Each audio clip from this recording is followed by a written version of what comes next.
మరలా చిగురించబోతుంది. గొప్ప దినాలను చూడబోతున్నావు. నీ యేసుకు సమస్తము సాధ్యమే. గుడ్ మార్నింగ్ దేవుని ప్రియ కుమారుడు, గుడ్ మార్నింగ్ దేవుని ప్రియ కుమార్తె. Special good morning to you. కొన్ని మనం మారాలని కోరుతాం, కొన్ని మన జీవితంలో మారితే బాగున్నాం, ఈ పరిస్థితి మారితే బాగున్నాం, ఈ పరిస్థితి ఈరోజు మారితే బాగుంటుంది కదా మనం ఆలోచిస్తాం. సంగమం వినండి, మనం ఎప్పుడు కూడా తాగే నీరే అది ద్రాక్షరసంగా మారిపోయింది. తెలుసా మీకు? త్రాగే నీరే సాధారణంగా ప్రతి ఒక్కరు తాగే నీరు ద్రాక్షరసంగా మారిపోయింది. సాధారణమైన జీవితమే అసాధారణంగా దేవుడు మార్చబోతున్నాడు. ఏ జీవితం ఇది?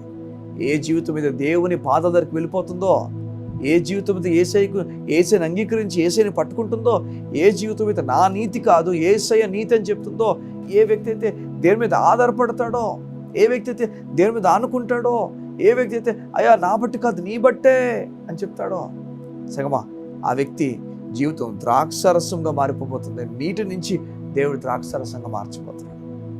ఏ ఉదయం దేవుడు నీతో మాట్లాడుతున్నాడు. సాధారణమైన బ్రతుకుతున్నావేమో, నీ జీవితము సాధారణంగా అందరిలాగానే వెళ్ళిపోతుందేమో, నీకు అది ఇష్టం లేదు. నువ్వు ప్రత్యేకంగా ఉండాలి, బలంగా ఉండాలి, నూతనంగా ఉండాలని కోరుతున్నావు. నీ జీవితము దైవికమైన జీవితంలో ఒక జీవితం ఉండాలని కోరుతున్నావు. అయితే ఈరోజు సాధారణంగానే వెళ్ళిపోతుంది. దేవుడు చెప్తున్నాడు, గొర్రెలు కాపురని నీ జీవితాన్ని రాజుగా మార్చిపోతున్నాడు. చూడండి, దావీదు జీవితం ఎలాంటి జీవితం అంటే గొర్రెలు కాసుకుంటూ బ్రతుకుతున్నవాడు, కానీ దేవునికి లోబడినవాడు తెలియకుండానే గొప్ప గొప్ప కార్యాల కొరకు తను దేవుడు నిలబెట్టాడు. తనని గొప్ప గొప్ప కార్యాలు దేవుడు తను నిలబెట్టాడు. ఈరోజు నువ్వు అనుకుంటున్నావేమో, ఇది ఎలా, అదలా, దీన్ని ఎలా చేయాలి, అలా చేయాలి. దేవుడు నీతో మాట్లాడి చెప్తున్నాడు, నీతో అంటున్నాడు, నువ్వు కంగారు పడక, నేను చూసుకుంటాను జీవితాన్ని. నీరు సాధారణమైన నీరు, అందరూ తాగే నీరు సడన్గా ద్రాక్షరసంగా మారిపోయింది.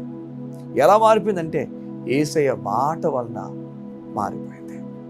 నువ్వు దేవుని మాటను తీసుకుంటున్నప్పుడు నువ్వు నీతిమంతురాలు అని నువ్వు భయపడాల్సిన పని లేదని, దేవుని కృప నీకు తోడుందని, నీ కొరకు దేవుడు రహదారులు వేయబోతున్నాడని, ఉన్నతమైన కార్యాలకు జరిగించబోతున్నాడని దేవుని మాట ఎప్పుడైతే పట్టుకుంటావో, నా పాపం నిమిత్తం ఆయన మరణించాడు, నాకు దూరంగా లేడు, గొప్ప కార్యాలను చూడబోతున్నాను, ఈ సంగతులను ఎప్పుడైతే చూస్తావో, సిలువ ధ్యానం చేస్తావో, నీవు మొత్తం మారిపోతుంది. నీరు ద్రాక్షరసంగా మారిపోబోతుంది. సాధారణమైన జీవితం అసాధారణంగా దేవుడు మారుస్తాడు. సాటిస్ఫాక్షన్ ఇస్తాడు నీ జీవితంలో. నూతనమైన కార్యాలను చూడబోతున్నావు. బలమైన కార్యాలతో దేవుడు నిన్ను నడిపించబోతున్నాడు. ఈ ఉదయం దేవుడు నీకు చెప్తున్నాడు, నిరసించిపోక, దిగులు పడిపోక, నీ నీరు ద్రాక్షరసంగా యేసయ్య నామములో మారబోతుంది. కళ్ళు మూసుకుంటావా? ఈ ఉదయం నీ గురించి ప్రార్థన చేస్తాను. మా ప్రియ పరలోకపు తండ్రి, నీకు వందనాలు. మీ బిడ్డలు ఈరోజు నీరు లాంటి జీవితాన్ని గడుపుతున్నారేమో, సాధారణంగా అందరిలాగా గడుపుతున్నారేమో. లేదు, ఇది కాదు జీవితం, నేను అసాధారణంగా ఉండాలి, ప్రత్యేకంగా ఉండాలని ఆలోచిస్తూ నీ మీద విశ్వాసం ఉంచిన వారు త్వరలో కార్యం చూడబోతున్నానని ప్రకటించుచున్నాను. దేవుని కార్యం త్వరపెట్టి వారి జీవితంలో జరుగునుగా కేస్తున్నాము. యేసయ్య నామములో నీ బిడ్డలను దీవించుచు ప్రార్థిస్తున్నాను తండ్రి. ఆమేన్, ఆమేన్, ఆమేన్. దేవుడు నిన్ను గొప్పగా దీవించబోతున్నాడు, గొప్ప కార్యాలు జరిగించబోతున్నాడు.